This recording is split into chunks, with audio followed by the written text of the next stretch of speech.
विरोधी के गांड फटाने के लिए एकदम रेडी रही। खेसारी बरान तो खेसारी बरान। डोली में गोली मार दम 3 विरोधी के गांड हो जाए। तो क्या हाल बा, फिर से नया खेसारी भैया के अपडेट लेके आ चुकल बनी। बहुत खुशखबरी के बात बाकी अभी खेसारी भैया के फिर एगो नया सॉन्ग बहुत जल्दी आप लोग के बीच में आने वाला बा। एकदम गाना गाना पहले 1 पार्ट 2 पार्ट सुन ले बनी। गाना के नाम बा डोली में गोली मार देम 3।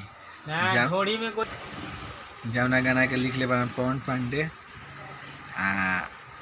बहुत जल्द आप सबके बीच में आई। यही से होते ही गाना के बवाल मचा देवे के बा, एकदम ट्रेंडिंग में घुसा देवे गोली में डोली मार देम 3। तो ऐसा ही तय न्यूज़ अपडेट लेके आवत रहे।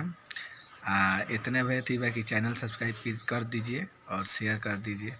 थोड़ा मोड़ा हमको भोजपुरी नहीं बोलने आता है, इसलिए कभी कभी हिंदी मार लेते हैं उसमें। तो फिर डोली में गोली 3 आएगा और विरोधियों का गांड फाटेगा। तो एकदम विरोधी के गांड फटाने के लिए एकदम रेडी रहिए। रुकना नहीं है, थमना नहीं है। एकदम खेसारी बरान तो खेसारी बरान। और एकदम विरोधी के गांड मारना है। विरोधी के गांड मार दी हलो, ठीक बा। भोजपुरी में बोला था विरोधी के गांड ना मर बोलो ना फाटी तो केंगा होई। यही से फिर डोली में गोली मार देम 3 आ रहल बा। डोली में गोली मार देम 3 विरोधी के गांड हो जाए फ्री।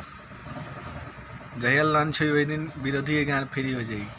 ये खुद अपना मुंह से पवन पांडे जी राइटर जो गाना का लेखक है वो बताए हुए हैं।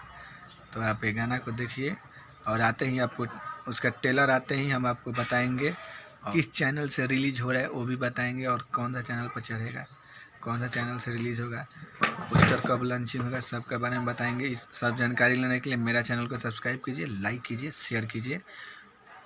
और फिर मिलते हैं नेक्स्ट वीडियो में। आपका भाई और खेसारी लवर यादव विकास बाबू। खत्म। Bye bye, tata, good bye, गया।